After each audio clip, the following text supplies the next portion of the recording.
Бриселски одлуки, софиска недоверба, македонски фрустрации. Условите под кои во оваа фаза влеговме за нас се застрашувачки, дури и се понижувачки. Ние не можеме никако однапред да имаме гаранција дека во иднина некоја држава нема да не блокира.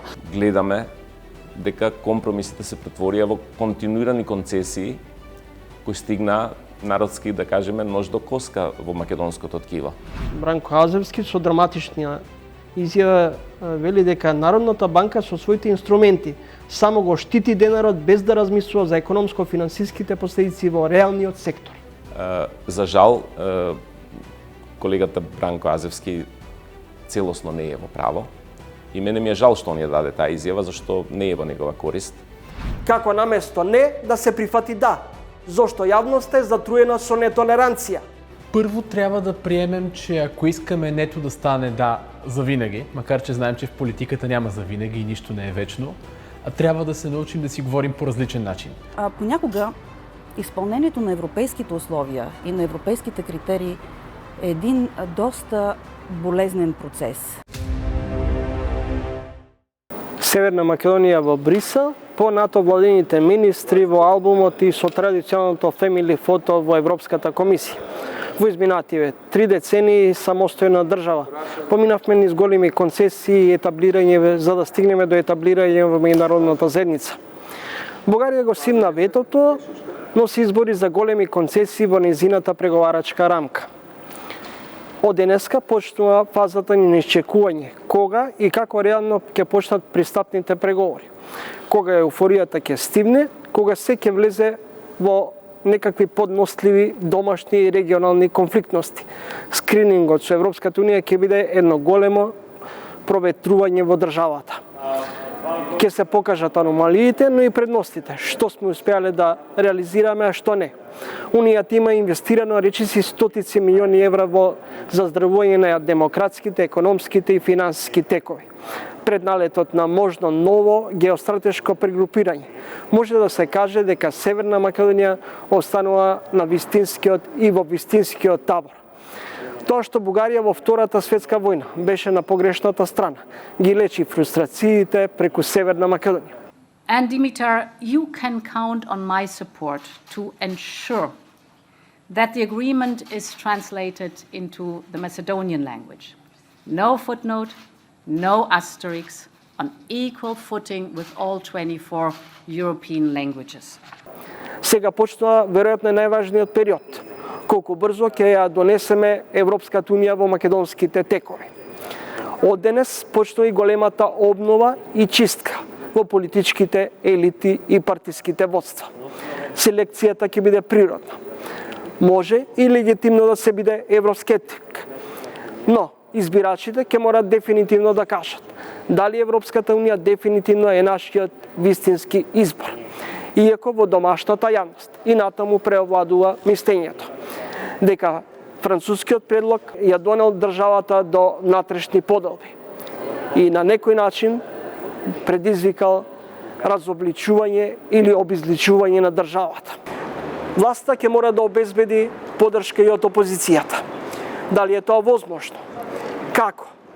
И кога би се реализирале или би се спровеле уставните промени? Сосема случајно се заредија две личности со име и презиме едно по друго во политичко-општествениот магазин Трилинг. Ако во минатото издание на Трилинг, мој соговорник беше Никола Поповски, екс-министерот за надворешни работи. Во ова издание на Трилинг е професорот Никола Поповски, поранешен министер за финансии, висок функционер во СДСМ. Со него ќе разговарам околу економските предизвици, но и најновите случувања по добивањето на датумот за почеток на преговори. Поточно откако се отвори или започна диалогот Европска унија Северна Македонија. Добре дојдете во емисијата. Добре најдов. Професоре, после 17 години исчекување да ни се отворат вратите кон Европската унија, конечно добивме зелено светло за да ги започнеме преговорите. Делот поддржувачите ќе кажат ова беше историски момент, критичарите го толкуваат како велепредавство. Како вие го ја доживеавте оваа последна одлука на Брисел? Па јас одлуката на Брисел не ја доживеав многу емотивно, повеќе ги доживам одлуките на нашите државни органи емотивно, затоа што тие овозможуваат одлуки на Брисел. Не ги доживеав со радост, Формулацијата на Брисел, тоа го видовме сега за разлика од Албанија, каде што ика почнаа со преговори, кај нас фаза за почнување на преговори, што значи кај нашите преговори ќе почнат откако ќе го смениме уставот, ако воопште се смени. Како што стојат сега работите, уставот веројатно нема да се смени до некои наредни избори, а после тоа веројатно и помалку шанса. Така што тоа почнување на преговори треба да го земеме условно. Освен ако некој во парламентот не се премисли да дојдеме до 80 пратеници мнозинство за да се промени уставот во наредните неколку месеци, колку што би траело, 5-6 месеци обично е процедурата. Условите под кои во оваа фаза влеговме за нас се, јас ќе се обидам да ги бирам многу зборовите, но да ја зачувам острината на тоа што го мислам, се застрашувачки, дури и се понижувачки. Кога јас лично би одлучувал, јас не би ги почнал преговорите под овие услови.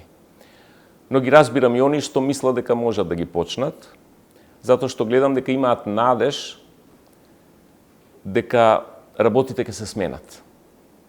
А работите нема да се сменат. Откако почна овој процес со Бугарија, тоа е по потпишувањето на оној договор, кој иницијално бугарите го дадоа уште 99-та на тогашниот премиер Љупчо Георгиевски. Во истава форма, тогаш премиерот го потпиша, но не најде на одобрување во Македонија и се остана како декларација меѓу двајца премиери, тогашни. И од тогаш никој не го ни потпиша, не го ни прифати. Сега тоа се случи, значи пред 2-3 години кога беше. И од тој договор до денес условите само се влошија. Бугарите бараа едно, па друго, па трето, за сега во конечно во последната рамка да доживееме се кумулативно. И промена на устав, и ревизија на историјата на Македонија, ревизија на нашата генеза како народ и како јазик, ревизија на подалечната историја, ревизија на образованието и се влезе во таа преговарачка рамка. Сметате значи дека нема простор за еуфорија кога деновиве после враќањето на владината делегација од Брисел се направи мала некаква прослава во клубот на пратеници, за разлика од власта, опозицијата тврди дека ова е голем неуспех за државата. Успех е за државата од аспект на тоа дека може да се почнат преговори ако се промени уставот. Со оглед дека уставот не можеме ние се како ноеви во песок да стоиме со главата, очигледно е дека сега за сега нема да се промени, што значи ние нема да имаме почеток на преговорите во блиска иднина. Освен, ќе повторам, ако некој не го смени мислењето во собранието. И да се почнат, тоа што после не чека според протоколот што го потпишаа, тоа е тоа застрашувачко за Македонија. Јас искрено да кажам, еви вие кажавте во најавата, 10 на 15 години се бавев со политика и бев на високи политички позиции во Македонија и во владата, член, министер за финансии, председател на собрание, значи сум учествувал во многу процеси. Вака лошо испреговаран протокол и претходно толку лошо испреговаран договор со Бугарија, просто се чудам како можеа да си го дозволат тие што тоа го испреговараа. Некој ќе каже дека одлуката во Брисел се должи на храбрите чекори на македонската владеачка гарнитура. Други дека ова се избрзани потези кои може да имаат несогледливи последици врз националниот културен и јазичен идентитет. Тие што викаат дека е почеток, тоа е партиите од власта, тие сметаат дека проблемите кои Бугарија ги наметнува ќе успеат во преговорите да ги надминат во наша корист. И затоа имаат еуфорија. Јас тоа не можам да го видам од оваа перспектива. Мислам дека бугарите имаат подсврста позиција и во сегашниве 3 години, 4 преговори, они постојано ги исполнуваат само своите цели. Уште потешкото за Македонија е што од самото основање на Македонија, една кратка ретроспектива во 1 минута да направиме само, ние постојано правиме компромиси кои јас како човек ги одобрувам. Компромисот е корисен пристап во политиката. Професоре, дали преголеми концесии направивме? Па да, но кога компромисите на крај застануваат историски кои се завртите дека се само еднострани концесии или попуштања, тогаш не се компромис. Еве да, значи, ние направивме 4-5 договори за компромиси околу постоењето на оваа кревка Македонија. Почнувајќи од Охридскиот договор за да ги уредиме односите внатре во Македонија, да е таа елементарно стабилна, за да може да ги решава надворешните проблеми. Но после почнаа да се редат еден по друг многу компромиси. Охридскиот се продлабочи уште на 3-4 пати. Значи Охридскиот од подпишаниот од 2001 година и сегашната состојба е 3 пати понапред, со воведување на целосна двојазичност и така натаму. Но тоа ја зацврсти Македонија внатрешно. После почнавме за надворешно да зацврстуваме. Да не заборавиме дека и 95-та направивме еден компромис со спогодбата со Грција за наше зачленување во првообединетите нации. Прифативме да се зачлениме со тоа име што зачленивме и без наме.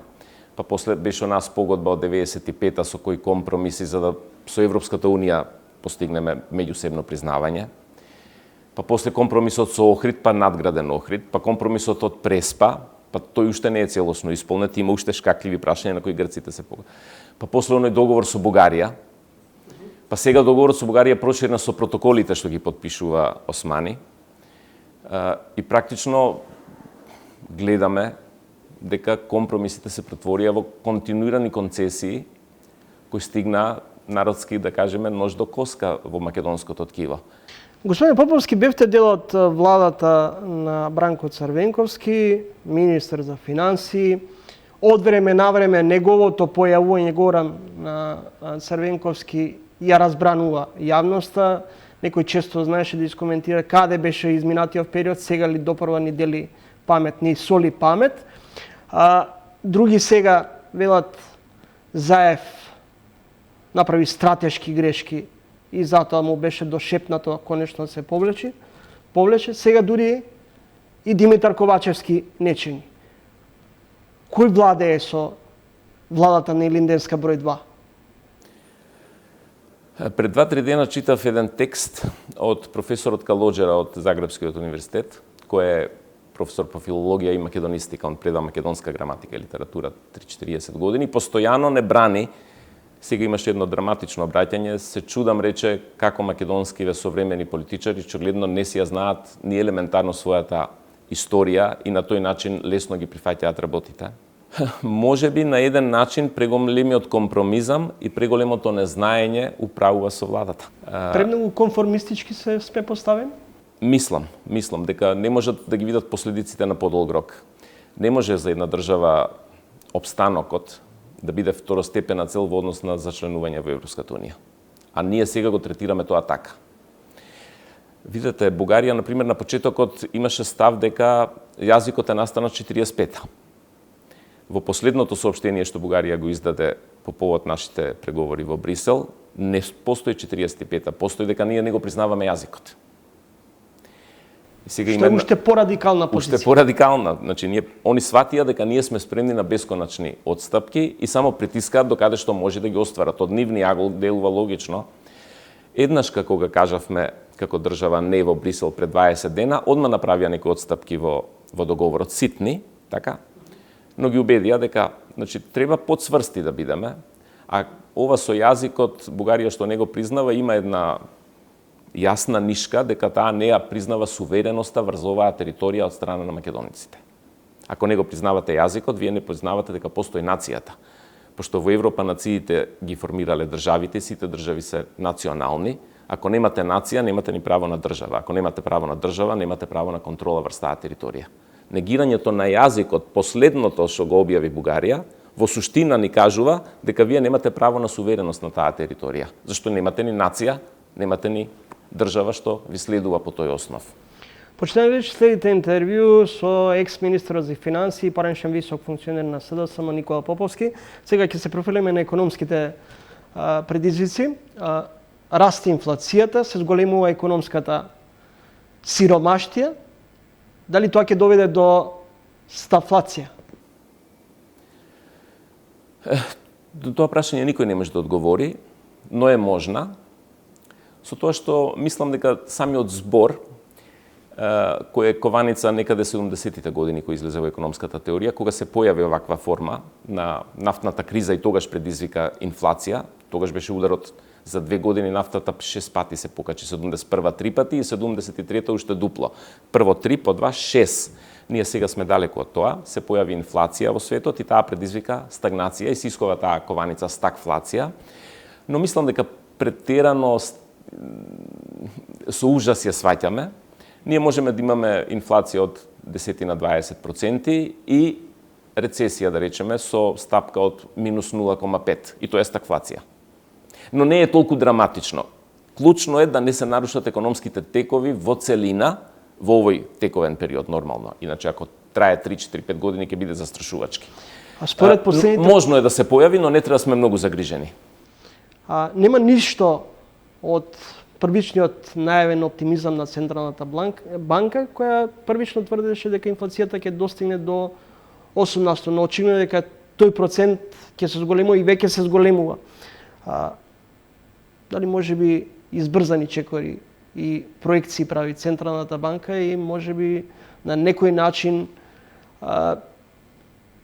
и ги води некаква скриена политика со цел да ги ублажи или да ги смири незадоволството и застрашеност, односно стравот кај граѓаните од ваквото перманентно зголемување и на цените и генерално ова постојано горе-долу варирање и на доларот во однос на денарот и така натаму. Па не, сигурно не, изрично кажувам не, затоа што Народната банка прави 2 корекции во текот на годината, пролетна во април и есенска во октомври. Кога се правеше таа во април, тоа беше само месеци нешто после избувнувањето на војната и почетокот на инфлацијата во светот, поголемата инфлација, и работите делуваат дека од прилика во третиот и четвртиот квартал ќе почне да се намалува инфлацијата и дека растот до нова година ќе се намали. Тоа, впрочем, го предвидува и сите меѓународни и приватни и државни институции, значи од ММФ, Светска банка и Европска унија, па дури и овие најголемите агенции на светот и најголемите банки кои имаат своји сектори. Значи, никој не мислеше дека ќе оди до ова ниво. Веројатно, октомвриската ќе биде по-песимистичка, значи таа 8,4 проектирана ќе биде повисока малку. И очигледно дека Народната банка не го процени добро, како и цел свет. Како и цел свет не го процени добро, но таа не се прави со намера, туку се прави со реалните очекувања. Во меѓувреме реалните очекувања се влошија. Војната застана во една фаза во која постојано се војува, нема напредок. Дотурот на оружје на страната на Украина се зголемува од сите држави во светот скоро, што ја прави неа воено помоќна и ќе ја пролонгира војната. Санкциите кон Русија тогаш беа првиот и вториот пакет, сега сме стигнати до 6-тиот пакет и како стојат работите, тие генерираат така. Но претпоставам дека можеше да се предвиди дека оваа криза ќе се продлабочи, дека ќе трае. И прашањето ми е... Имаше 2 сценарии Народната банка, 2 сценарија и го кажаа на пресконференцијата. Едното беше оптималното и едното беше песимистичкото. Се задржа на оптималното, а песимистичкото беше повисока инфлација. Дека ќе има, ако се овие фактори што ги кажувам остварат и се остварија за жал. Колку може да... Тогаш беше над 10 и нешто инфлацијата, дека ќе биде со попесимистичкото сценарио. Како ќе завршиме годината во однос на инфлацијата? Тоа е прашање не од милион, од 1000 милиарди долари, никој не го знае. Сите очекуваат дека оваа година инфлацијата нема да продолжи во 23-та. Прво, математски не може да продолжи, затоа што нивото на цени кај инфлацијата е верижен индекс. Значи, секојаш се мери во однос на минатата година, не во однос на предминатата или пред 5 години, просечно. Што значи, овие цени од 2022 се веќе многу високи, во 2023 нема да продолжат да растат. Ни на нафтата, ни на прехранбените основни производи, нити на базичните метали, што значи дека инфлацијата ќе се смири. Но тоа не смееме ние економистите да го прифатиме како олеснување. Напротив, ќе останат на високо ниво цените и нема да се вратат. Ќе треба другите агрегати да се прилагодат. Плати, приходи, расходи на компаниите и тоа ќе биде болно, некој тој процес нема да го издржи. И затоа е битно да се бориме со инфлацијата. Дали сте упатени или дали имате информации дека според одредени банкарски кругови дека се крие од почетокот на годината дека забрзано се трошат девизните резерви? Не имам информации. Мислам, тие се достапни. Не случајно ве прашувам, бидејќи сте дел од Советот. Да. Точниот збор е дека имаме намалување благо на девизните резерви, но далеку од тоа дека забрзано се топат. Значи, тоа е апсолутно неточно. Тие се уште над 3 нешто милиарди. Тие се уште над таргетот од 4-месечен иден увоз на Република Македонија. Така се пресметуваат во месеци. Што значи дека да, постепено се намалија од почетокот на кризата, што е логично, но далеку сме, многу далеку од тоа дека забрзано се топат. Дури сега во летниот период е период на стагнација, веројатно нешто и ќе се обнови.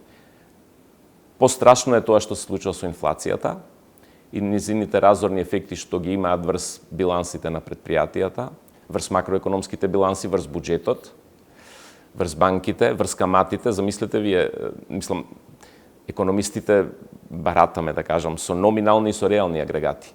Ние имаме сега номинална инфлација од 14%, а имаме каматни стапки на депозитите што ги штедат граѓаните околу 1-2% и на кредитите што ги добиваат компаниите помеѓу 2-3 и 6-7. Значи, ние имаме камати кои се дупло пониски од инфлацијската стапка. Тоа значи, како вие ставите депозит сега во банка од 100 денари, идната година ќе ви дадат 2% камата, а инфлацијата ќе ви изеде 10%. Вие негативно штедите. Но и ако земите кредит од банка се случува истото. Земате кредит со 8%, а инфлацијата ви е 14%. Значи вие имате негативна реална камата. Тоа прилагодување ќе биде болно и допрва ни следува во целиот свет. Еве сега Европската банка за неколку денови ќе почне со раст на каматните стапки исто.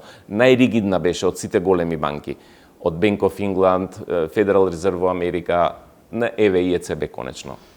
Денуве председателот на Стопанската комора на Македонија Бранко Азевски со драматична изјава вели дека Народната банка со своите инструменти само го штити денарот без да размислува за економско-финансиските последици во реалниот сектор. Ја слушнав изјавата во живо. За жал, колегата Бранко Азевски целосно не е во право. И мене ми е жал што он ја даде таа изјава, зашто не е во негова корист. А сум уверен и знам многу луѓе и подпредседател негов кои многу сериозно ги разбира монетарните проблеми. Контрапрашањето би било дали на економијата, тој зборува за реалната економија на страна на производните чинители, повеќе им одговара инфлација. Од таа изјава произлегува дека Народната банка не треба да се бори со своите стандардни мерки антиинфлациони, па и владата, и да допушти инфлацијата да се зголемува. Тоа значи дека на компаниите им одговарали инфлацијата. Многу е несреќна таа изјава. Апсолутно не е. Мислам, несреќно е дадена. Да, ќе се зголемат каматните стапки, но ќе се заузда полека инфлацијата. Ако не се заузда инфлацијата, ќе влеземе во циклус на растечка уште поголема инфлација. Ние според економската терминологија во светот, едноцифрена инфлација се вика умерена, двоцифрена се вика галопирачка, а повеќе од тоа е хиперинфлација. Светот влезе во галопирачка и сите водиме војна, зборувам сите држави во светот, да ја намалиме инфлацијата, зашто основниот услов за добро стопанисување на сите е ниската инфлација. Да можете ги планирате своите приходи, расходи во компанијата, билансите на успех и така натаму. Ако тоа го немате, тогаш каматните стапки дали се повисоки или пониски е сосема се едно. Второ, што во овој момент Македонија има, еве со економски речени се послужам, најекспанзивна монетарна политика во последниве 20 години. Зашто таа од 2008-2009 почна да станува експанзивна, да се шири монетарната политика. Кризата со пандемијата уште повеќе ја прошири и ние инјектиравме многу пари како и целиот свет. Фискални дефицити, монетарни дефицити и сега ако се продолжи уште со тоа, инфлацијата има опасност да стане хиперинфлација. Тоа на никого не му користи. Пред една година изразивте оптимизам дека ни следува економско заздравување. Драматични се промените на светските пазари. Ни престои ново задолжување од речиси 1 милиарда евра. Се реализираше, односно се изгласа ребалансот на буџетот. Јавниот долг веќе е над 60%. Можеме ли ова перманентно задолжување да го менаџираме на некој начин? Еден ваш колега ќе рече се додека можеме да ги сервисираме долговите, може да се задолжуваме. Дали тоа е рецептот? Земи нов кредит за да вратиш стар. Од тој ангол гледано, Македонија може да се задолжува. Ние далеку сме од состојбата во која нема да можеме да ги сервисираме долговите, зашто сите држави во светот веќе 100 години ги сервисираат така. Земам нови кредити со кои ги враќа старите, ако расте БДП, тие се помалку учествуваат. Но проблемот е што сервисирањето на каматите на долговите ќе расте во домашната економија, односно во буџетската пресметка ќе бидат се поголеми, а тоа ќе ги намалува средствата за други намени. Дали за одбрана, судство, полиција, дали за образование, дали за здравство, дали за инфраструктура е прашање на парламентот и на владата што ќе се определи. Од тој ангол гледано, подобро би било задолженоста да се намали. Не случајно е поставена во светот границата и теоријата и праксата тоа го прифаќа од 60% дека е границата на умерено кон висока задолженост. Над 60 сите се високо задолжени. Тоа значи дека ќе употребувате многу пари за сервисирање на својот долг, наместо да ги употребувате за друга јавна потрошувачка. И од тој ангол таа треба се намали. Но гледаме дека владата во Македонија оди во друг правец, надевајќи се дека стабилизацијата на економијата и задржување на ткивото економско, па макар и со поголемо задолжување, е подобро отколку цехот на задолжувањето. Таа филозофија во светот владее веќе 5-60 години и затоа да се разбереме, например, Америка е на 100%, Европската унија е на 90%, еврозоната е на 93-4%, а Европската унија малце. Што значи сите се отидени на 100 од прилика. Но тоа не е добро. Тоа не е добро и треба да се намали, односно да се стиша нивото на нови задолжувања. Само старите и малку. Сега имаме периоди во кои ќе имаме низок раст, што значи дека ќе биде тешко, ние веќе 6-7 година поред тераме високи дефицити. Господин Поповски, на крајот, дали средствата кои ги земаме како кредити, знаеме да ги искористиме за капитални инвестиции или се трошат исклучиво за купување на социјалниот мир во државата? Во времето на пандемијата тие 2 години се трошеа за обид да се спасат оние кои пандемијата би ги отстранила од пазарите, вработените или фирмите. Тоа е на некој начин социјалниот мир. Сега заради инфлацијава исто се случува, што значи постојано сме во една трка како држава, наместо за развој, екстра задолжувањето, односно за инфраструктура, да ни оди за купување тоа што го викате, или ние го викаме економистите, за тековна потрошувачка. За жал, вие сте во право, се оди за тековна потрошувачка, но она што треба да ни е уште повеќе жал, дозволете да бидам малце и остар, во последниве 10 на 15 години тоа што јас го гледам во Македонија е неспособност на нашата држава да изгради патишта, да изгради инфраструктура и тоа што друго би требало да иде со задолжувањето. Ние не сме способни, за жал. Вие сте, веројатно, како и мене, се движите низ државата. Ние не можеме да изградиме пат. Патот до Охрид не можеме да го изградиме, 10 години се гради, му треба уште 10. Еве до Штип пуштивме автопат, на 4 места е срушена, 1,5 година е во употреба. Значи, ние се што ќе почнеме да градиме, не можеме да се вратиме ни од пред 40-50 години, кога сме ги правеле со релативно добар квалитет. Едноставно не можеме да изградиме. И тоа се случува со се. Сте изградиле градинка, пропаднала, сте изградиле театар, целиот е во стиропор, сте изградиле мостови, овие автопатишта, зјаат празни, недовршени. Значи, за жал, и да е идеално на страната на финансиите ова што го зборуваме, кога тие пари се прелеваат во секторот на изградба, ние немаме градежништво тоа што може да го изгради. Сега може некој да каже, не, имаме, немаме. Но она што го гледаме не е веќе случајно. Ние Знаете кој е најдобриот, ова со болно срце ќе го кажам. Знаете кој е најдобриот автопат во Македонија изграден последниве 20 години? Тој што го изградија Македонија го градеше, ама грчка компанија го изведуваше од Демир Капија до граница. Знаете за кој пат ви зборувам? Актор ли се викаше компанијата, не сеќам. Значи, тој пат е идеално изграден. Кој го градеше? Грчка компанија. Сите другиве домашни компании што ги градат, сите се за никаде. Ви благодарам за издвоеното време и гостувањето во емисијата. Благодарам и јас. Почитувани гледачи, тоа беше Никола Поповски, поранешен висок функционер на СДСМ, универзитетски професор и дел од Советот на Народна банка. Следете не, по кратката пауза продолжуваме околу настаните кои одбележа оваа недела, а тоа се случувањата во Брисел. Следува и разговор со вице-премиерот за евроинтеграција Мариј Чичи снимен во Брисел. Следете не. Скрининг процесот почнува, а во луката на Европа беше особено акцентиран ставот дека македонскиот идентитет и јазик воопшто не е ставен под знак прашање.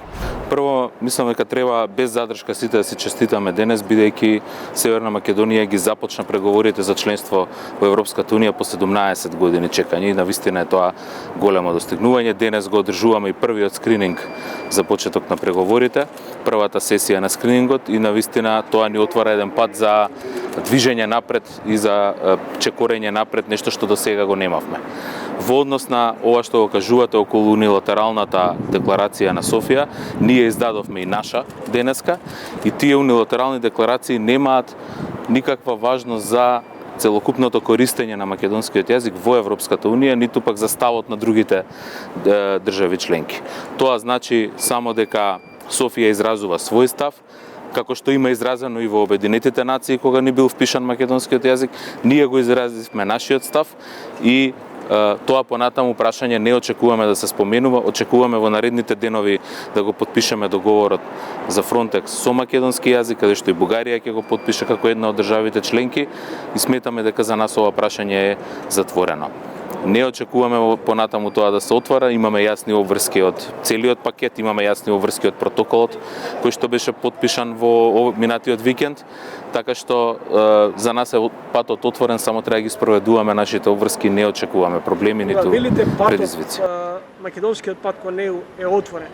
Дали тоа значи дека не постои ниту милиметар сомнеш дека може повторно да наидеме на некаква пречка? Секоја држава членка на Европската унија има право во текот на разговорите да отвара своји дилеми и прашања. Дали тоа од страна на Бугарија или било која држава би било легално и легитимно? Не. Секако дека не, бидејќи преговарачката рамка, заклучоците на Советот на ЕУ, отварачките изјави од двете страни се доволно јасни и прецизни што треба да се прави, во кој период, во кои рокови и на кој начин. Сето друго би било злоупотреба. Ние не можеме никако однапред да имаме гаранција дека во иднина некоја држава нема да не блокира, но дека е сега отворен патот. Во минатото била Грција, до денес беше Бугарија, но факт е дека нема да е лесно блокирањето, ниту пак лесно може некој да се реши на блокада по овој чекор. Со стартот на преговорите влегуваме во една друга фаза, во една друга димензија во која што ние на еднаква нога, заедно на маса со сите, како што бевме денес со сите држави членки, разговараме за сите проблеми, за реформите кои што треба да ги спроведеме и работиме на остварување на задачите кои што ќе ни ги даде ЕУ, а тоа ќе го дознаеме во процесот на скринингот. Така што мислам дека треба да влеземе со самодоверба, со една јасна реформска агенда и без задршка да ги спроведуваме нашите обврски, затоа што тоа ни е најдобра гаранција дека нема да има блокади и проблеми.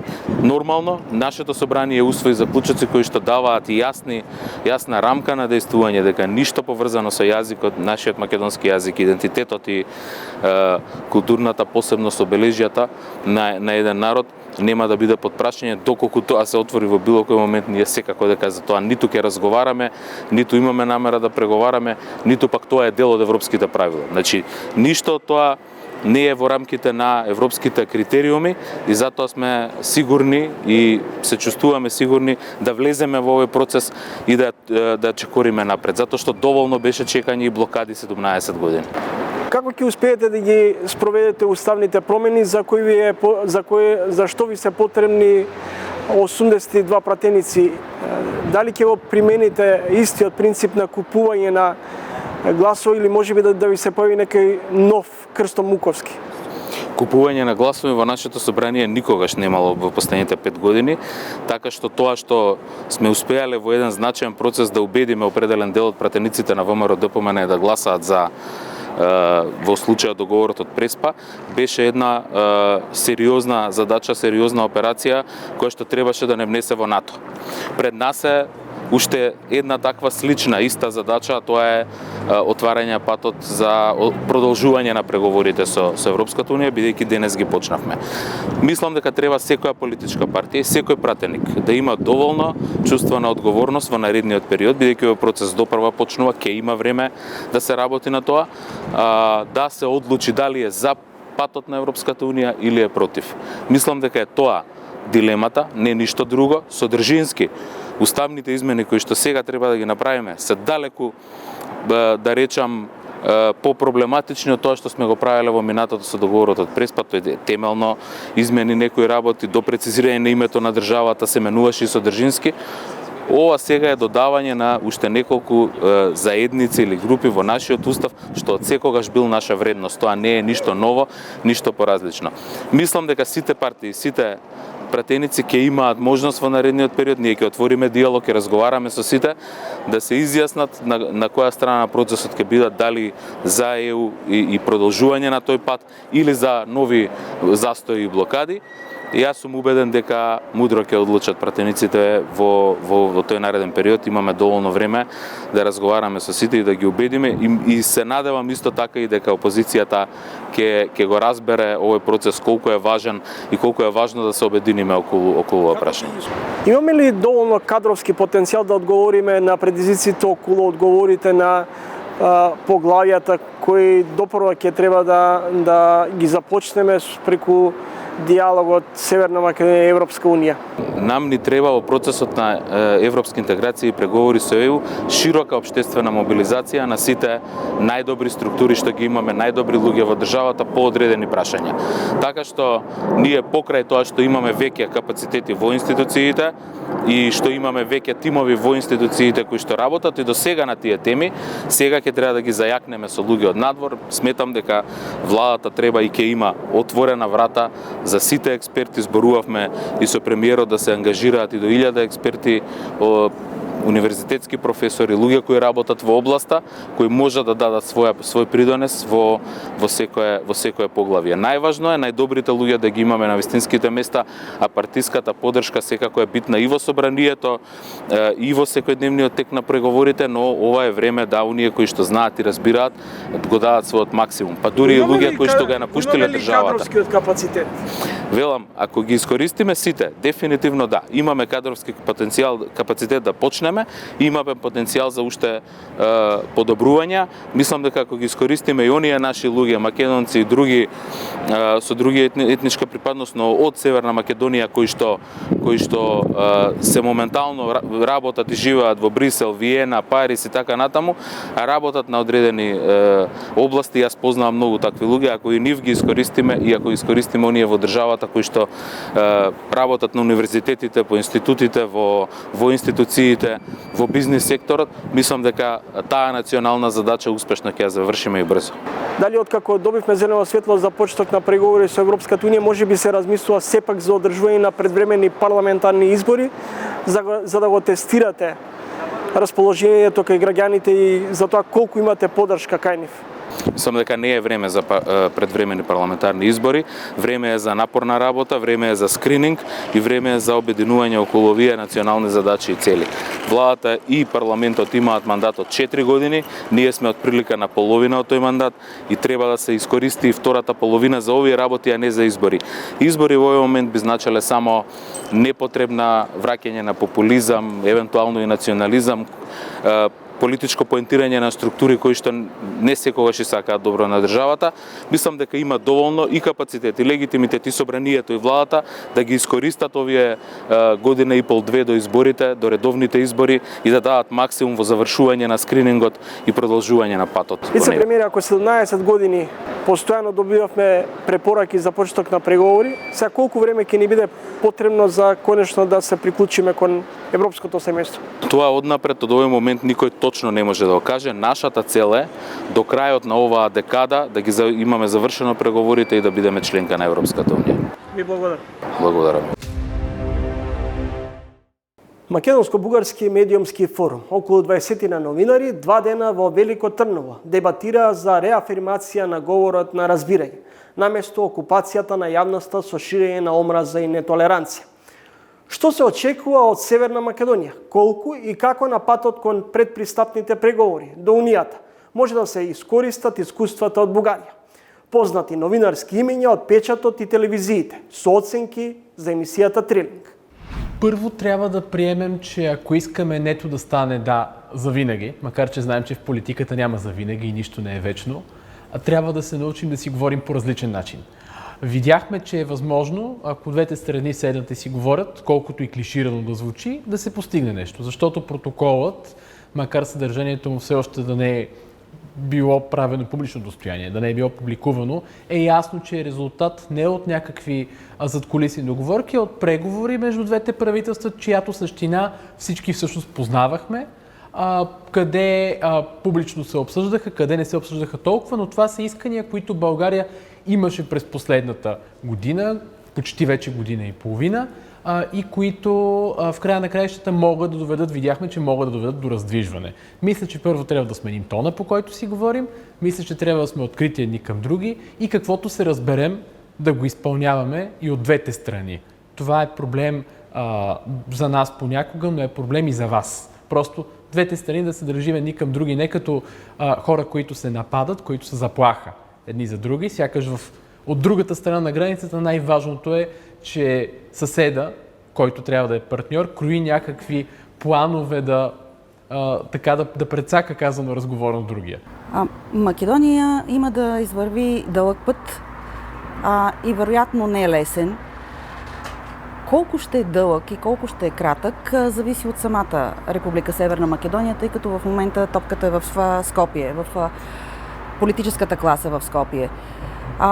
България може да сподели своя опит по пътя на европреговорите и България, мисля, още 2007 година подаде ръка на Република Северна Македония, тогава Република Македония, като и каза, че може да предостави цялата си експертиза по пътя на европреговорите. Ние минахме доста сложен път. Път на изпълнение на ангажименти, път на изпълнение на договорености, които бяхме подписали. Това предстои за Република Северна Македония. Тя трябва да изпълни договореностите, да изпълни преговорната рамка, която е зададена и да изпълни изискванията, които са поставени пред нея и с които тя се е съгласила, както и договорите, които е подписала, в това число и двустранния договор между София и Скопие. Аз се надявам, че това ще стане скоро, но пак казвам, всичко е в ръцете на политиците в Република Северна Македония, от тях зависи. Смятам, че България наистина се превърна не успя да мотивира собствената си позиция, да каже на Македония точно за какво е стяга, какъв е проблема. И така настрои като че ли македонското общество още повече срещу себе си. Българската влада не успя да каже ясно, разбираемо, не за македонските политици, мисля, че те са наясно, но за македонската общественост. Какъв е проблема, какво иска, какво се цели да постигне, защо налага вето, защо спира Македония.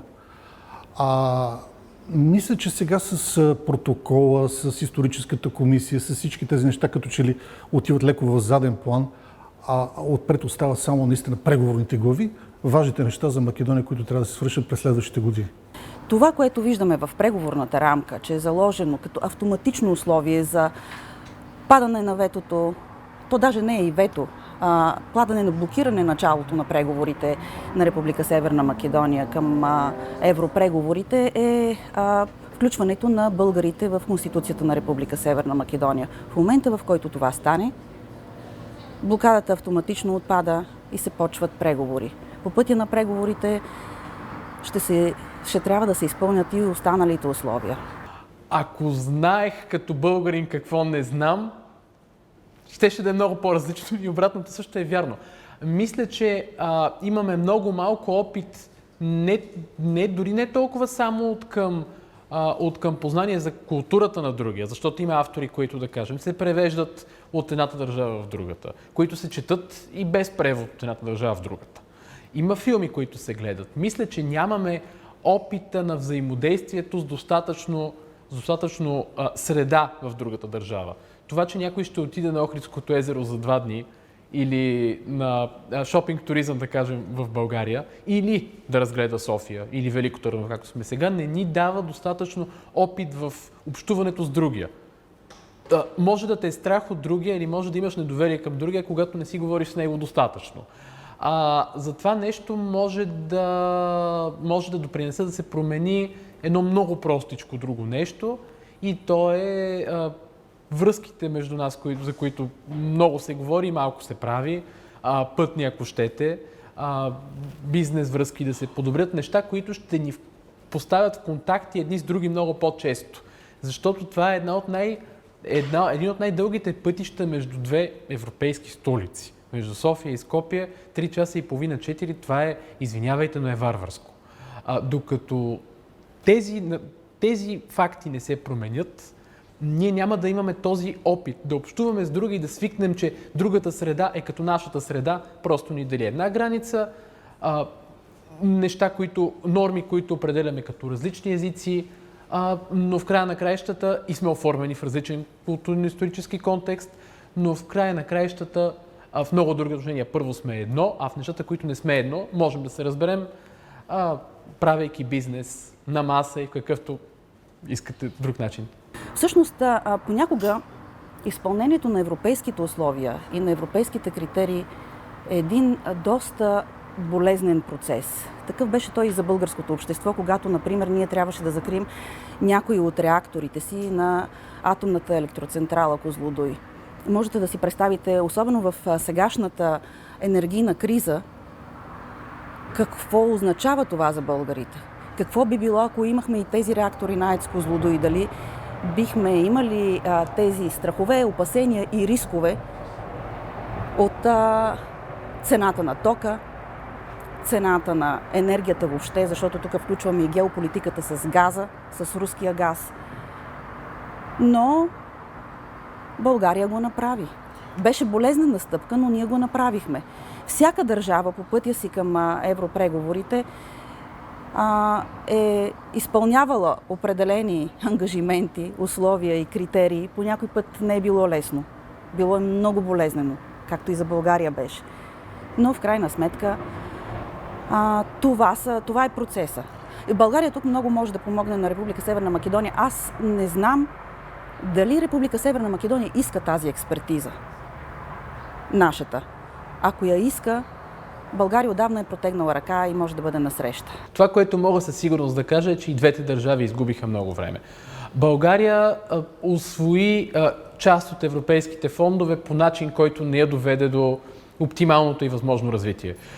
Северна Македония инвестира много в отношенията с конкретни партньори, резултатите от които, например Сърбия, което е напълно разбираемо предвид историческите връзки, резултатите от които можеха да са по-добри, ако се гледаше по-диверсифицирано. Например, да се инвестира в въпросните пътища, които споменах, не е с заповед на бившия премиер Зоран Заев и да трябва да се прави инспекция в един есенен ден след обед как се полага асфалт, а да се положи системен труд за това връзките с всички съседи, не само инфраструктурни, енергийни. Сега с Гърция има активизация, но тази активизация не беше факт до преди няколко години. Да се осъществят на време и това би донесло голяма полза и за македонците като цяло. Просто въпросът най-важното сега е да намерим заедно начин как изгубеното време да го наваксаме така, че дефекта, който сме имали от това, че сме били по-отделно, да го направим ефект. Така го виждам аз. Значи, национализма винаги в България е бил на някаква ниска степен. Винаги има националистически партии, крайно националистически партии, които са взимали около 5-10% от народния вод, от изборния вод. Така и ще бъде. Така и ще бъде. В момента обаче войната в Украйна, войната на Русия срещу Украйна, ражда някаква нова лява вълна. Това не е национализъм. Това е интернационализъм. Това е съветски национализъм. Това е една вълна, която като че ли ще вземе един добър процент от евентуални избори в България. Иначе на полето, на българското политическо поле има две тенденции. Едната е силна, либерална, проевропейска политика, която иска да замени политиката на Бойко Борисов, която се характеризира с едни други такива елементи, който Бойко Борисов също не е антиевропейски настроен или нещо от този род, но той представлява една друг тип политика, която през миналата година се доказа, че има достатъчно енергия в българското общество да бъде сменена. Бойко Борисов управляваше от 12 години и неговото управление се характеризира с няколко елемента, които не са много харесвани в българското общество. Той събра в едно политическата, икономическата, медийната власт и това малко заприлича на тоталитаризъм. Не е лесно да се биде првенец на генерација во струките и професиите што се подложни на постојано техничко-технолошко иновирање. Од десетина носители на инженерскиот прстен, што го доделува председател Пендаровски, архитект и IT програмер, се гости во Трилинг на мојата и наша колешка Марија Димишкова. Милованович, што значи за вас статусот најуспешен? Вие сте прогласени за студент на генерација на Финки. Значи, вие сте представник на една нова генерација на млади лидери во инженерството. Така, најуспешен, малку поимот е чуден, бидејќи за да се биде најуспешен, нели треба да се има постигнато нешто. Тоа што јас моментално сум го постигнал е најдобар успех на Финки, како што рековте.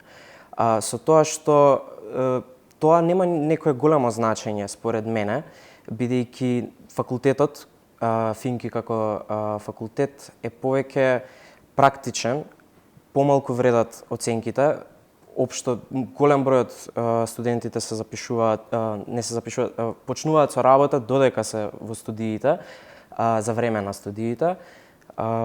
Така што да се биде најуспешен на факултетот е престиж, да, но за чудо не ме како да кажам, допира толку колку што би сакал да кажеме. Тоа е за жал, можеби една од причините за тоа е што не се инвестира до некаде во младите и не се потикнуваат, за жал, да бидат најдобри. Ги споменавте колегите, во 2021 година Македонија се соочи со дефицит на кадри од вашата професија, од она што вие го работите. Меѓутоа, од друга страна, податоците кои што излегуваат од Државниот завод за статистика покажуваат дека вашата професија е најплатена во земјава. Зошто бегаат тогаш младите? Тоа е бидејќи има дефицит, бидејќи има многу побарувачка.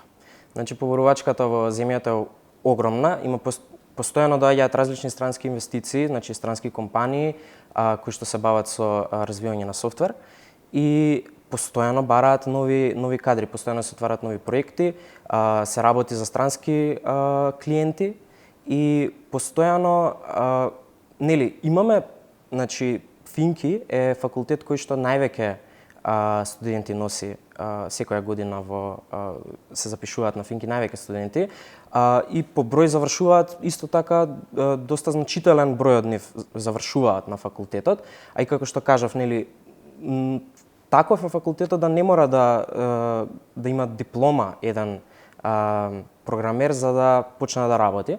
Така што мислам дека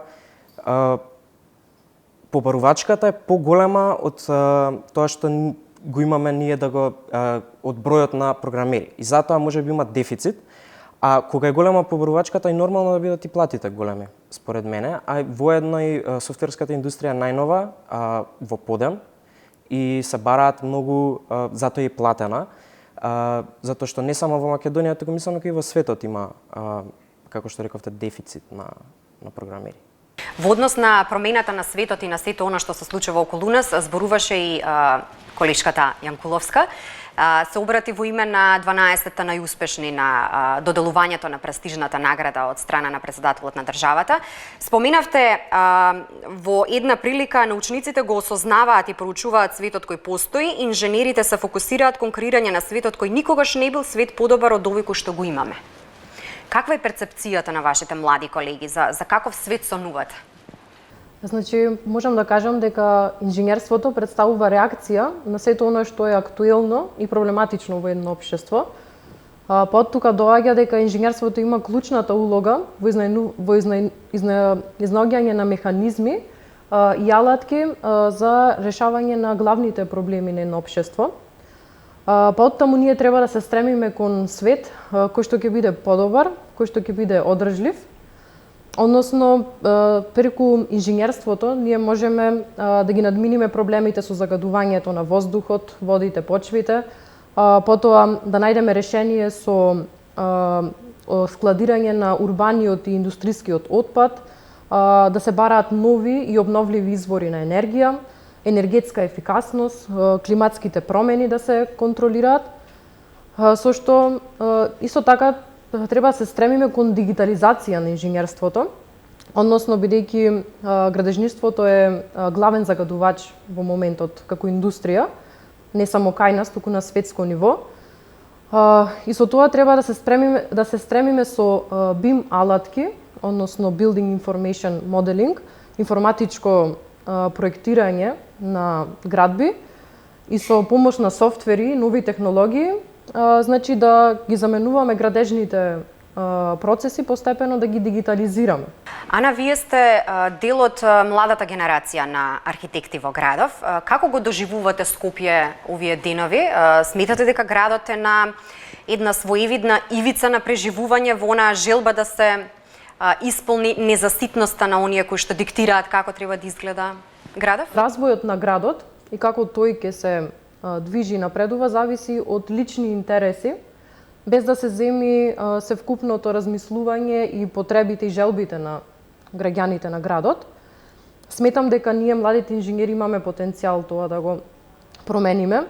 Меѓутоа, секако тоа мора да се направи со поддршка од повозрастните и поискусните колеги. Апелирам архитектите кои што веќе проектираат во градот да се отворени за соработка и да ги следат новите решенија, иновации, технологии кои што се користат на светско ниво. А секако дека во градот има простор и да се проектира, да се гради, бидејќи Скопје е модерен град. Меѓутоа, колку и што треба да се гради, тоа треба да биде тема која што треба добро да се размисли и треба да се остави на стручните кадри. Во рамки на се ова што зборуваме денеска, во една прилика изјавувате дека размислувате за доусовршување во странство, но сепак професионално да работите во земјава. Сметате дека Македонија ќе ги задоволи вашите интелектуални апетити?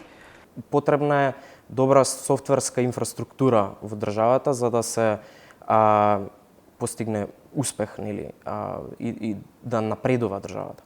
Сега, како што кажав, треба да се поттикнуваат студентите тоа да го прават. И сметам дека немам таков поттик сега, но сметам дека сум дел од генерацијата кој што може да го смени тоа и би се потрудил апсолутно да бидам дел од таква промена, а за до усовршувањето во странство немам план нацртан, да кажам, кога би го правил тоа и каде, но би сакал да искусам во странство како е, да видам како една напредна земја би можела да ги создава тие софтверски продукти и со таа цел да научам и да го вратам тоа тука и да можам да го имплементирам заедно со, се надевам, колеги кои што ќе имаат иста амбиција како мене. Да, во градот има простор да се работи, но дали имате простор вие како млади кадри да имате слобода да креирате? Кој вие да има слободата и зошто ја немате да? Главно сме раководени од инвеститорите, односно од тие што го финансираат целиот процес, па некако ние не имаме таа слобода на изразување и мислење, сепак мора да го проектираме и да го правиме тоа што ќе ни биде кажано и како што ќе биде диктирано, едноставно да. Имам прашање за двајцата. Јас поменавме иднината и се некако се врти околу иднината. Што е круцијално за стабилна социјална иднина?